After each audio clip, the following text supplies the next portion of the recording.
പുറപ്പാട് പുസ്തകം അധ്യായം 30. ധൂപം കാട്ടുവാൻ ഒരു ധൂപപീഠവും ഉണ്ടാക്കണം. ഗദിരമരം കൊണ്ട് അതുണ്ടാക്കണം. അത് 1 മുഴം നീളവും 1 മുഴം വീതിയുമായി സമചതുരവും 2 മുഴം ഉയരവുമായിരിക്കണം. അതിൻ്റെ കൊമ്പുകൾ അതിൽ നിന്ന് തന്നെ ആയിരിക്കണം.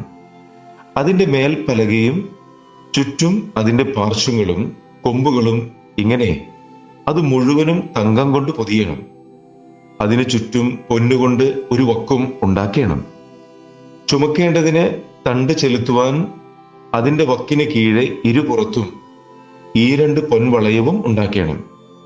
അതിൻ്റെ 2 പാർശ്വത്തിലും അവയെ ഉണ്ടാക്കണം. തണ്ടുകൾ ഗദിരമരം കൊണ്ടുണ്ടാക്കി പൊന്നു പൊതിയണം. സാക്ഷ്യപ്പെട്ടകത്തിന്റെ മുമ്പിലും ഞാൻ നിനക്ക് വെളിപ്പെടുവാനുള്ള ഇടമായി സാക്ഷ്യത്തിന് മീതെയുള്ള കൃപാസനത്തിന്റെ മുൻപിലും ഇരിക്കുന്ന തിരശീലയ്ക്ക് മുൻപാകെ അത് വെക്കണം. അഹ്റോൻ അതിന്മേൽ സുഗന്ധ ധൂപം കാട്ടണം. അവൻ ദിനംപ്രതി കാലത്ത് ദീപം തുടയ്ക്കുമ്പോൾ അങ്ങനെ ധൂപം കാട്ടണം. അഹ്റോൻ വൈകുന്നേരം ദീപം കൊളുത്തുമ്പോഴും അങ്ങനെ സുഗന്ധ ധൂപം കാട്ടണം. അത് തലമുറ തലമുറയായി യഹോവയുടെ മുൻപാകെ നിരന്തര ധൂപമായിരിക്കണം. നിങ്ങൾ അതിന്മേൽ അന്യധൂപമോ ഹോമയാഗമോ ഭോജനയാഗമോ അർപ്പിക്കരുത്. അതിന്മേൽ പാനീയയാഗം ഒഴിക്കുകയും അരുത്. സംവത്സരത്തിൽ ഒരിക്കൽ അഹ്റോൻ അതിൻ്റെ കൊമ്പുകൾക്കു വേണ്ടി പ്രായശ്ചിത്തം കഴിക്കണം.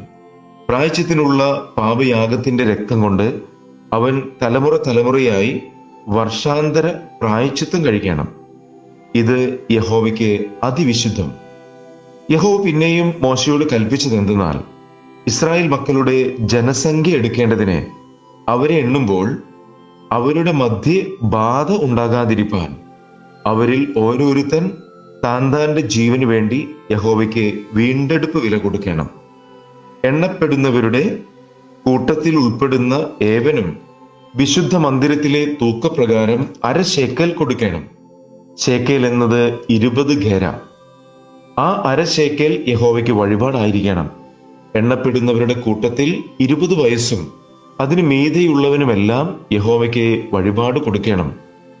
നിങ്ങളുടെ ജീവന് വേണ്ടി പ്രായശ്ചിത്തം കഴിപ്പാൻ നിങ്ങൾ യഹോവയ്ക്ക് വഴിപാട് കൊടുക്കുമ്പോൾ ധനവാൻ 1/2 ശേക്കലിൽ അധികം കൊടുക്കരുത്.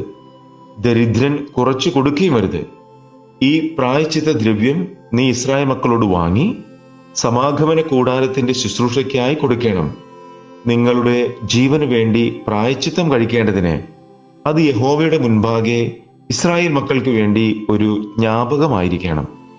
യഹോവ പിന്നെയും മോശയോട് കൽപ്പിച്ചത് എന്തെന്നാൽ, കഴുകേണ്ടതിന് ഒരു താമ്രത്തൊട്ടിയും അതിന് ഒരു താമ്രക്കാലും ഉണ്ടാക്കണം. അതിൻ്റെ സമാഗമന കൂടാരത്തിനും യാഗപീഠത്തിനും മധ്യ വെച്ച് അതിൽ വെള്ളമൊഴിക്കണം. അതിങ്കൽ അഹ്റോനും അവന്റെ പുത്രന്മാരും കൈയും കാലും കഴുകണം.